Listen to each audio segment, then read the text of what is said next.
The East Bay real estate market is really crazy right now. If you're thinking of buying, you should definitely be prepared. I've got 3 things you should know when you're getting ready to buy in the East Bay. Stay tuned.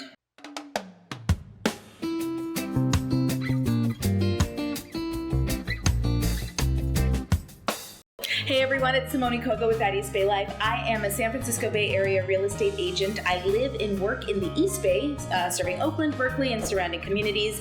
I'm putting out new videos every week, so make sure you subscribe, follow along, stay tuned for great information. This week, I'm going to be giving you 3 tips on how to be prepared to buy in the East Bay. When it comes to buying real estate, it's all about location, location, location, and while it's great to go online and find general information about the buying process, it's really important to know what you're getting into in your local area. Tip number 1, ignore the list price.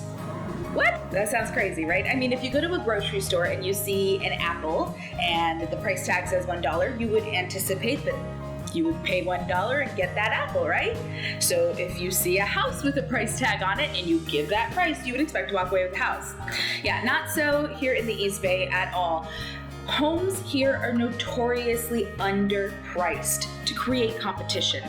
Sellers want as many people as possible to come see their home because the more people to see it, the more offers they're likely to get. And that increased competition can push pressure up and help them negotiate to an even higher price.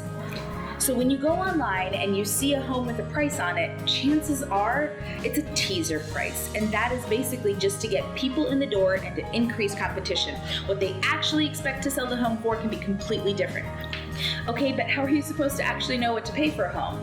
Luckily, I've gone and made a video that goes a little bit more into detail on how to come up with the offer price for a property, but just know there's no magic formula. There's too many factors that go into place. I've also made a video about how to avoid competition. There are situations where you can avoid being in a multiple offer competitive situation. Make sure you check that out. All right, tip number 2. Prepare for closing costs. You've probably already heard about closing costs, and if you've been thinking about buying for a while, you may have started working with some general closing cost calculators. But there are additional fees in the East Bay that you need to be aware of. Now, as with everything in real estate, anything's negotiable. Who pays what is always negotiable. That said, it's a hot seller's market right now, and sellers tend to have the upper hand. In a competitive situation, buyers often end up assuming a good chunk of these closing costs, so you should be aware of what they are. Some of these costs can include transfer taxes, sewer lateral replacement and compliance, sidewalk compliance, energy assessments, gas shutoff valve installation, and these are in addition to your kind of more regular run-of-the-mill closing costs that you find in most of the rest of the country, like escrow fees, title fees, notary recording fees, origination fees. There's a lot to consider. I usually tell my clients to budget 2% at least for closing costs. You might not end up needing it all, which is great, but at least you know going into it that you're not going to be overextending yourself and you've got that already set aside. Once again, I do have some videos with further detail on these closing costs, so make sure you go into the description box below, check those out. Just make sure you are appropriately preparing for closing costs. Tip number 3, choose the right team.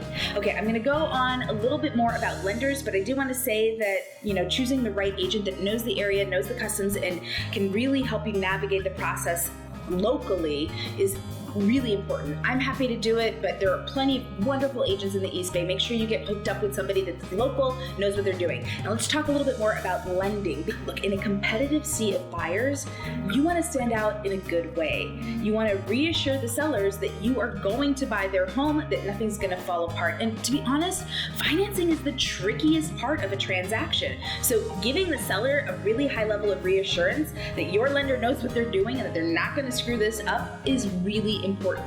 Some of the things that are important to keep in mind when you're choosing a lender: are they local? Are they responsive? Do they have a good reputation in your community? And will they advocate for you?